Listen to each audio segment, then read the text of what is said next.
Hello, അസ്സലാമു അലൈക്കും. എന്തൊക്കെയാണ് വിശേഷം? എല്ലാവർക്കും സുഖല്ലേ? ഇന്നിപ്പോൾ കാണിക്കുന്ന റെസിപ്പി അടിപൊളി റെസിപ്പിയാണ് കേട്ടോ. നമുക്ക് എല്ലാവർക്കും ഇഷ്ടാവും. അതേപോലെ തന്നെ നമുക്ക് ബ്രേക്ക്ഫാസ്റ്റിനോ അല്ലെങ്കിൽ ഡിന്നറിനോ സ്നാക്കായിട്ടോ ഒക്കെ ഉണ്ടാക്കാൻ പറ്റുന്നതാണ്.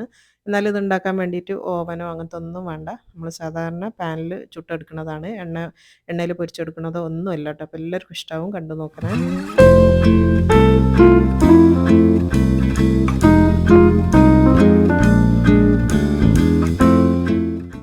അപ്പോൾ ഈ ഒരു ഇത് ഉണ്ടാക്കാൻ വേണ്ടിയിട്ട് ഞാനൊരു 2 കപ്പ് മൈദ ആണ് എടുക്കുന്നത് കേട്ടോ. ഏകദേശം ഒരു 2 കപ്പ് മൈദ ഇട്ട് കൊടുത്തിട്ടുണ്ട്. അതിലേക്ക് ഇനി വേണ്ടിയത് ഉപ്പാണ്. ഏകദേശം ഒരു 1/2 ടീസ്പൂണോളം ഉപ്പ് ചേർത്ത് കൊടുക്കുക. പിന്നെ വേണ്ടിയത് പഞ്ചസാരയാണ്. 1 ടേബിൾ സ്പൂൺ പഞ്ചസാര ചേർത്ത് കൊടുക്കുക. പിന്നെ വേണ്ടിയത് ഇൻസ്റ്റൻറ്റ് ഈസ്റ്റാണ്. ഒരു 1/2 ടീസ്പൂൺ മതി ട്ടോ. നാട്ടിൽ നല്ല ചൂടായതുകൊണ്ട് നാട്ടിലൊക്കെ ആണെങ്കിൽ 1/4 ടീസ്പൂൺ മതിയാവും. എന്നിട്ട് ഇത് നന്നായിട്ടൊന്ന് മിക്സ് ചെയ്ത് കൊടുക്കുക ട്ടോ. എല്ലാം കൂടെ ഒന്ന് ജസ്റ്റ് ഒന്ന് മിക്സ് ചെയ്ത് കൊടുക്കുക. അതിന് ശേഷം ഇതിലേക്ക് റൂം ടെമ്പറേച്ചറിലുള്ള ഒരു മുട്ട ചേർത്ത് കൊടുക്കുക ട്ടോ. ഫ്രിഡ്ജിൽ നിന്ന് എടുത്ത മുട്ട ചേർക്കണ്ട. റൂം ടെമ്പറേച്ചറിലുള്ള മുട്ട ചേർത്ത് കൊടുത്താൽ മതി. ഇനി ഇതിലേക്ക് പുളിയില്ലാത്ത 2 ടേബിൾ സ്പൂൺ തൈരും കൂടെ ചേർത്ത് കൊടുക്കുക. പിന്നെ വേണ്ടത് എണ്ണയാണ്. സൺഫ്ലവർ ഓയിലാണ് ഞാൻ എടുത്തത്. 2 ടേബിൾ സ്പൂൺ ട്ടോ. 2 സ്പൂൺ ഓയിൽ ചേർത്ത് കൊടുത്താണ്. പിന്നെ വേണ്ടിയ ഒരു 1/4 കപ്പ് പാലാണ്. അതും റൂം ടെമ്പറേച്ചറിലുള്ള പാലായിരിക്കണം. കാച്ചിയതോ കാച്ചാത്തതോ ഒന്നും പ്രശ്നമില്ല. ഇനി ഇതെല്ലാം കൂടെ നന്നായിട്ട് കുഴച്ചെടുക്കണം ട്ടോ. ഇനിയിപ്പോൾ ഇതിലേക്ക് ഒരു എക്സ്ട്രാ വെള്ളത്തിൻ്റെ ആവശ്യം വരൂല. ഇനി അഥവാ തോന്നുകയാണെങ്കിൽ 1, 2 ടേബിൾ സ്പൂൺ വെള്ളം ചേർത്താൽ മതി. അപ്പോൾ അത് നന്നായിട്ട് കുഴച്ച് കൊണ്ടുവന്നിട്ടുണ്ട്. ഇനിയിപ്പോൾ കുഴക്കലിൻ്റെ പാകം ഞാൻ കാണിച്ചു തരാം. നല്ല സ്മൂത്തായിരിക്കണം. അതേപോലെ തന്നെ കുറച്ച് സ്ലോയിൽ നമ്മളിങ്ങനെ തൊടുന്ന സമയത്ത് കുറച്ച് സ്റ്റിക്കി ആയിട്ട് വരണം ട്ടോ. അപ്പോൾ ആ ഒരു പാകത്തിലാണ് വേണ്ടിയത്. നല്ലൊരു സ്റ്റിക്കി പാകത്തിൽ നമ്മൾ കുഴച്ചെടുക്കുക. ഇത് നമ്മൾ 1 മണിക്കൂറൊന്ന് റെസ്റ്റ് ചെയ്യാൻ വേണ്ടി വെക്കണം ട്ടോ. ഞാനിപ്പോൾ ഇത് കവർ ചെയ്ത് വെക്കുകയാണ്. 1 മണിക്കൂറിന് ശേഷം എടുക്കാം. ഇപ്പോൾ ദാ 1 മണിക്കൂർ കഴിഞ്ഞിട്ടുണ്ട്. നമ്മളെ ഡോ ഒക്കെ നന്നായിട്ട് പൊങ്ങി വന്ന്ണ്. നല്ല സെറ്റായിട്ട് വന്ന്ണ് ട്ടോ. ഇത് നമ്മൾ കാണിച്ചു തരാം. നല്ല എയറൊക്കെ കയറിയിട്ടുള്ള ഇത് നമ്മൾ എടുക്കുന്ന സമയത്ത് ഇനി നമ്മൾ സ്റ്റിക്കി പാകത്തിലൊന്നും വരൂല ട്ടോ. നമ്മളെടുത്ത് ഒന്ന് കുഴച്ച് കഴിഞ്ഞാൽ ഇത് നല്ല പാകത്തിലായിട്ട് വരും. ഇതിപ്പോൾ കണ്ടില്ലേ നല്ല എയറൊക്കെ കയറി നല്ല സോഫ്റ്റ് ആയിട്ടാണ് ഉള്ളത്. അപ്പോൾ ലേശം പൊടി ഇട്ട് കൊടുക്കുക. കുറച്ച് മതി ട്ടോ. ചെറുതായിട്ടൊന്ന് പൊടി ഇട്ട് കൊടുത്തിട്ട് നമ്മൾ ഈ മാവ് ഇതിലേക്ക് ഇടുക. പിന്നെ ഇത് ഇനി ശക്തി ആയിട്ട് കുഴച്ചെടുക്കാനൊന്നും പോകരുത്. കാരണം അതിൽ കയറിയിട്ടുള്ള ആ ഒരു എയർ ബബിൾസ് ഒക്കെ നഷ്ടപ്പെട്ടു പോകും. അതുകൊണ്ട് ചെറുതായിട്ടൊന്ന് കൈ വെച്ചിട്ടൊന്ന് ഉരുട്ടിയെടുത്താൽ മതി ട്ടോ. ജസ്റ്റ് ഒന്ന് ഉരുട്ടിയെടുക്കുക. എന്നിട്ട് എത്ര വലുപ്പത്തിലുള്ള ഒരു ഇതായിട്ടാണോ നിങ്ങൾക്ക് വേണ്ടത് ഈ ഒരു റൊട്ടി എന്ന് വെച്ചാൽ ആ വലുപ്പത്തിലുള്ള ഉരുളകളാക്കിയിട്ട് ഉരുട്ടിയെടുക്കുക. അപ്പോൾ അത് ഞാനൊരു ചപ്പാത്തിനെക്കാട്ടിലും കുറച്ചും കൂടെ വലുപ്പത്തിൽ ഒരു വലിയ ചപ്പാത്തിൻ്റെ സൈസിലുള്ള ഒരു ബോളായിട്ടാണ് ഞാൻ ഉരുട്ടിയെടുക്കുന്നത് കേട്ടോ. എന്നിട്ട് നന്നായിട്ടൊന്ന് ഷേപ്പ് ചെയ്തെടുക്കുക. ബോളാക്കിയിട്ട് വെക്കുക. അപ്പോൾ ഇത് കണ്ടില്ലേ കയ്യിലൊന്നും ഒട്ടൊന്നുമില്ല. നല്ല പാകത്തിലാണ് ഉള്ളത്. അപ്പോൾ അതാ ഇതേപോലെ എല്ലാതും ഇങ്ങനെ ഒന്ന് ഉരുട്ടിയെടുക്കുക. അപ്പോൾ അത് കംപ്ലീറ്റ് ഞാൻ എല്ലാം ഉരുട്ടി വെച്ചാണ്. 6 എണ്ണമാണ് ഇപ്പോൾ എനിക്ക് കിട്ടിയത് കേട്ടോ. ഇനി അതിൽ നിന്ന് ഓരോന്ന് എടുത്തിട്ട് ഒന്ന് പരത്തിയെടുക്കണം. പരത്തുക എന്ന് പറഞ്ഞാൽ നമ്മളൊരു ബട്ടൂരൻ്റെ ഒക്കെ ഒരു തടിയിലാണ് പരത്തിയെടുക്കേണ്ടത് കേട്ടോ. വല്ലാണ്ട് നൈസായിട്ട് പരത്തരുത്. കാരണം അങ്ങനെ നൈസായിട്ട് പരത്തിയെടുത്ത് കഴിഞ്ഞാൽ നമ്മൾ പാനിൽ വെച്ചിട്ട് ചുടുന്ന സമയത്ത് പൊട്ടിപ്പോവും. അതുകൊണ്ട് കുറച്ചൊരു തടിയിലാണ് പരത്തിയെടുക്കേണ്ടത് കേട്ടോ. എന്നാലാണ് നല്ല സോഫ്റ്റും തിന്നാനും നല്ല ബ്രെഡ് പോലെ ഉണ്ടാവണമെങ്കിൽ കുറച്ചൊരു തടിയിൽ വേണം. അത് ഈ ഒരു തടിയിലാണ് ഞാനിവിടെ പരത്തിയത്. നമ്മൾ ബട്ടൂരൊക്കെ പരത്തുന്ന ഒരു തടിയിൽ. ഇനി ഇതിൻ്റെ ഫില്ലിങ് ഞാൻ കാണിച്ചു തരാം. ഞാനിവിടെ സിമ്പിളായിട്ടുള്ള ഞാൻ പറഞ്ഞല്ലോ കറിയൊന്നും ഇല്ലാണ്ട് കഴിക്കാൻ പറ്റുന്ന എന്നാൽ പാകത്തിൽ വാട്ടിയെടുക്കുക ഒന്നും ചെയ്യണ്ട. 2 കളറിലുള്ള ക്യാപ്സിക്കവും തക്കാളി കുരു കളഞ്ഞിട്ടുള്ളതും അത് മാത്രമാണ് ഞാൻ എടുത്തത് കേട്ടോ. പിന്നെ അതിൻ്റെ കൂടെ എൻ്റെ അടുത്ത് ഇവിടെ ചിക്കൻ മൊർട്ടഡല ഉള്ളതുകൊണ്ട് അതും ഞാൻ കുറച്ച് മുറിച്ചെടുത്തിട്ടുണ്ട്. ചിക്കൻ വേവിച്ചിട്ട് ചേർക്കുക എങ്ങനെ കേട്ടോ ഇന്ന സാധനം വേണമെന്നൊന്നുമില്ല. പിന്നെ ഞാൻ കുറച്ച് ചീസും കൂടെ ചേർത്ത് കൊടുക്കുന്നുണ്ട്. ഇവിടെ ഞാൻ മൊസറല്ല ചീസാണ് എടുത്തത്. ഏത് ടൈപ്പിലുള്ള ചീസും എടുക്കാം.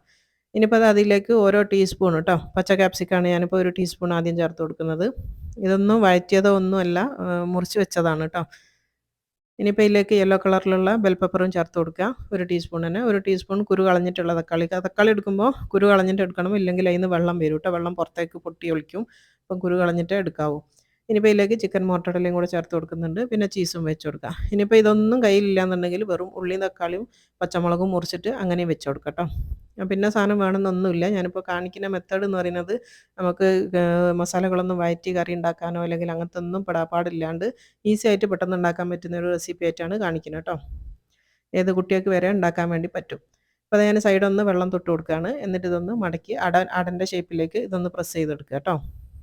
സിമ്പിളാണ്. അതിനൊരു ഇന്ന ഷേപ്പ് എന്നൊന്നുമില്ല. ഇഷ്ടമുള്ള ഷേപ്പിലാക്കിയെടുക്കാം.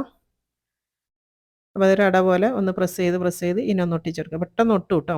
ഇനി ഇതിൻ്റെ സെൻറ്റർ ഭാഗം ഒന്ന് കൈവച്ചിട്ട് ഒന്ന് അമർത്തി കൊടുക്കണം കേട്ടോ. എല്ലാ ഭാഗവും ഒരേപോലെ വെന്ത് വരാൻ വേണ്ടിയിട്ടാണ് ഒന്ന് പ്രസ് ചെയ്ത് കൊടുക്കുക. പരന്ന് വരാൻ വേണ്ടിയിട്ട് കേട്ടോ.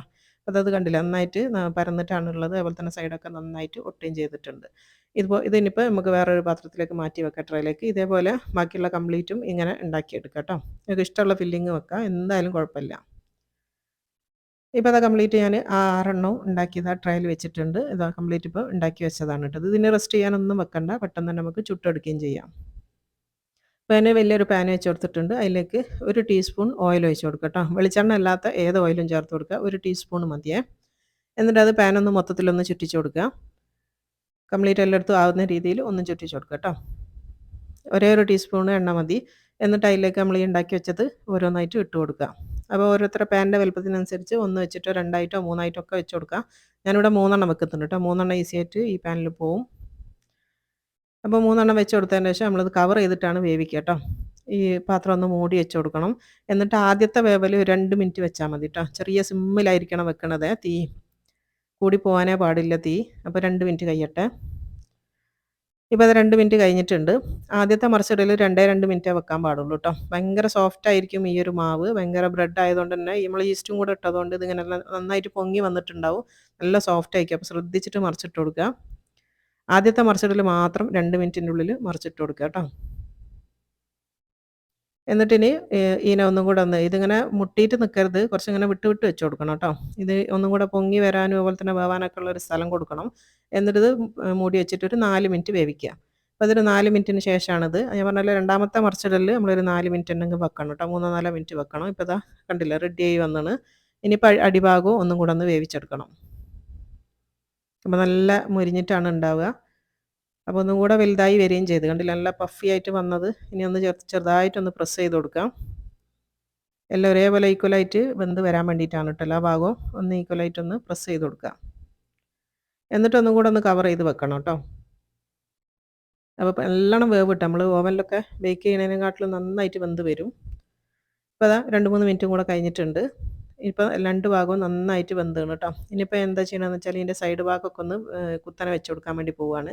സൈഡൊന്നും ഇങ്ങനെ വെച്ച് വേവിക്കണം എന്നൊന്നുമില്ല കേട്ടോ. നല്ലോണം വേവ്. പിന്നെ ഇതൊക്കെ നമ്മളൊരു സമാധാനത്തിന് വേണ്ടിയിട്ട് ഒന്നും കൂടെ ഇങ്ങനെ ചെയ്യണമെന്നേ ഉള്ളൂ. അപ്പോൾ സൈഡും ഒന്ന് മൊരിഞ്ഞ് കിട്ടാൻ വേണ്ടിയിട്ട് ഞാനിങ്ങനെ ഒന്ന് വെച്ച് കൊടുക്കുന്നുണ്ട്. അപ്പോൾ അഥവാ അങ്ങനെ നിൽക്കുന്നില്ല എന്നുണ്ടെങ്കിൽ നമ്മൾ ആ ഒരു ചട്ടകം കൊണ്ടൊന്ന് പ്രസ് ചെയ്ത് കൊടുത്താൽ മതി. 1 മിനിറ്റ് കേട്ടോ. 1 മിനിറ്റ് നേരം ഒന്ന് ഇങ്ങനെ പിടിച്ചു കൊടുത്താൽ മതി. ഇനിയിപ്പോൾ അടിഭാഗവും ഇതേപോലെ തന്നെ തിരിച്ചും വെച്ച് കൊടുക്കുക. എല്ലാ ഭാഗവും ഇതേപോലെ ഒന്ന് തിരിച്ചും മറിച്ചുമൊക്കെ കുത്തനെ വെച്ച് കൊടുത്തിട്ട് നന്നായിട്ടൊന്ന് പ്രസ് ചെയ്ത് വേവിച്ചെടുക്കുക. ഓരോ ഭാഗവും നന്നായിട്ട് വേവിച്ചെടുക്കണം കേട്ടോ. അപ്പോൾ അതാ എല്ലാ ഭാഗവും ഞാൻ നന്നായിട്ട് വേവിച്ചെടുത്തിട്ടുണ്ട്. തിരിച്ചും മറിച്ചും ഒക്കെ ഇട്ടിട്ട് നന്നായിട്ട് പ്രസ് ചെയ്ത് വേവിച്ചെടുത്തതാണ്. നല്ല സോഫ്റ്റ് ആയിട്ടും അതുപോലെ തന്നെ നല്ല പഫി ആയിട്ടുമാണ് ഉള്ളത്. ഇതിന് റെഡി ആയിന് കേട്ടോ. ഇത് നമുക്ക് ഇന്ന് കോരി മാറ്റാം. നല്ല അടിപൊളിയാണ്. എനിക്ക് എന്താ പറയുക അത്രയും ഉറപ്പ് തരാൻ പറ്റുന്ന റെസിപ്പിയാണ് കേട്ടോ. എല്ലാവരും ട്രൈ ചെയ്ത് നോക്കിക്കോ. ഫില്ലിങ്ങിൻ്റെ കാര്യത്തിലേ ഞാൻ പറയുന്നുള്ളൂ. ഓരോരുത്തരുടെ ഇഷ്ടവും വേറെ വേറെ ആയിരിക്കും. ചിലർക്ക് ചിലപ്പോൾ ഈ ക്യാപ്സിക്കം ഇഷ്ടമുണ്ടാവില്ല, ചിലർക്ക് ഉള്ളി ഇഷ്ടമുണ്ടാവില്ല. അങ്ങനെയൊക്കെ ഉണ്ടാവുമല്ലോ. അപ്പോൾ നിങ്ങൾക്ക് ഇഷ്ടമുള്ള സാധനങ്ങൾ മുറിച്ചിട്ട് ഇട്ട് കൊടുത്താൽ മതി. വഴറ്റാനോ അല്ലെങ്കിൽ വേവിക്കാനോ ഒന്നും നിൽക്കണ്ടില്ല. ഇനിയിപ്പം വേവിച്ച ചിക്കനൊക്കെ കയ്യിലുണ്ടെന്നുണ്ടെങ്കിൽ വെറും ചിക്കൻ മാത്രം വെച്ച് കൊടുത്താലും മതി. കുറച്ച് കെച്ചപ്പൊക്കെ ഇട്ട് കൊടുത്തു കഴിഞ്ഞാൽ കുറച്ചും കൂടെ ടേസ്റ്റി ആവും. ഇപ്പോൾ ഞാൻ പ്ലേറ്റിലേക്ക് മാറ്റി കൊടുത്തിട്ടുണ്ട്. ഇതിപ്പോൾ ചീസൊക്കെ ഉള്ളതുകൊണ്ട് തന്നെ വേറെ ടേസ്റ്റാണ് ഇതിനുള്ളത് കേട്ടോ. അപ്പോൾ ഇതാ ഞാനൊരു പ്ലേറ്റിലേക്ക് സെർവ് ചെയ്ത് വെച്ചിട്ടുണ്ട്. ഇത് ശരിക്കും ഞാനിപ്പോൾ ഇതിൽ ക്യാപ്സിക്കും ചീസും ഒക്കെ വെച്ചതുകൊണ്ട് തന്നെ നമ്മൾ ശരിക്കും ഒരു പിസ്സ കഴിക്കുന്ന ഒരു ടേസ്റ്റാണ് ഇതിനുണ്ടാവുക കേട്ടോ. നല്ല ശരിയായ ഒരു പിസ്സൻ്റെ ടേസ്റ്റാണ് ഉണ്ടാവുക. അടിപൊളിയാണ്. അതുപോലെ തന്നെ ചൂടോടുകൂടി കഴിക്കാനൊക്കെ നല്ല ടേസ്റ്റാണ്. സൂപ്പർ ടേസ്റ്റാണ് കേട്ടോ. അപ്പോൾ ഇതിനൊന്ന് മുറിച്ച് കാണിച്ചു തരാം. മുറിച്ചാൽ നല്ല ചീസൊക്കെ നല്ല വലിഞ്ഞിട്ടാണ് വരിക. നമ്മളിപ്പോൾ ഇതിൽ കുറേ ചീസൊക്കെ ഇട്ട് കൊടുത്തുകൊണ്ട് തന്നെ നല്ല വലിഞ്ഞിട്ടാണ് ഉള്ളത്. അതുപോലെ തന്നെ ഈ ഒരു ബ്രെഡിൻ്റെ ടെക്സ്ചർ ഉണ്ടല്ലോ, ശരിയായ നമ്മളൊരു മിൽക്ക് ബ്രെഡിൻ്റെ ഒക്കെ ഒരു ടേസ്റ്റാണ് ഇതിനുണ്ടാവുക. നല്ല സോഫ്റ്റാണ്. ഇത് നമുക്കൊരു ഒരു റൊട്ടീൻ്റെ ടേസ്റ്റേ അല്ല കേട്ടോ. നമ്മൾ ചപ്പാത്തിയോ അല്ലെങ്കിൽ ഒരു ഭട്ടൂര നാനോ ഒക്കെ ഉണ്ടാക്കുന്ന ആ ഒരു ടേസ്റ്റേ അല്ല ഇതിന് വരിക. ഇത് ശരിക്കും നമ്മളൊരു മിൽക്ക് ബ്രെഡിൻ്റെ ഒരു ബ്രെഡ് ബന്നൊക്കെ കഴിക്കുന്ന പോലെയാണ് ഈ ഒരു ഇത് ഉണ്ടാവുക. നല്ല ടേസ്റ്റിയാണ് കേട്ടോ. ചൂടോട് കഴിക്കാൻ നല്ല ടേസ്റ്റാണ്. അപ്പോൾ എല്ലാവരും ട്രൈ ചെയ്ത് നോക്കുക. എല്ലാവർക്കും ഇഷ്ടമാവും. ചെറിയവർക്കും വലിയവർക്കും ഒക്കെ ഇഷ്ടമാവും. അതേപോലെ തന്നെ പെട്ടെന്ന് ഉണ്ടാക്കാൻ പറ്റുന്നതുമാണ്. ഒരുപാട് ഇൻഗ്രീഡിയൻസ് ഒന്നുമില്ല. മസാലകളൊന്നും വഴറ്റണ്ട. അപ്പോൾ എല്ലാവരും ട്രൈ ചെയ്ത് നോക്കിയിട്ട് ഫീഡ്ബാക്ക് ഒന്നും അറിയിക്കാൻ മറന്നു പോകരുത്. അപ്പോൾ ഇൻഷാ അല്ലാഹ് ഇനിയൊന്നും പറയണ പോലെ തന്നെ സബ്സ്ക്രൈബ് ചെയ്യാനും സപ്പോർട്ട് ചെയ്യാനും ഒന്നും മറന്നു പോകരുത്. നല്ലൊരു റെസിപ്പി ആയിട്ട് അടുത്തതിൽ കാണാം. അസ്സലാമു അലൈക്കും.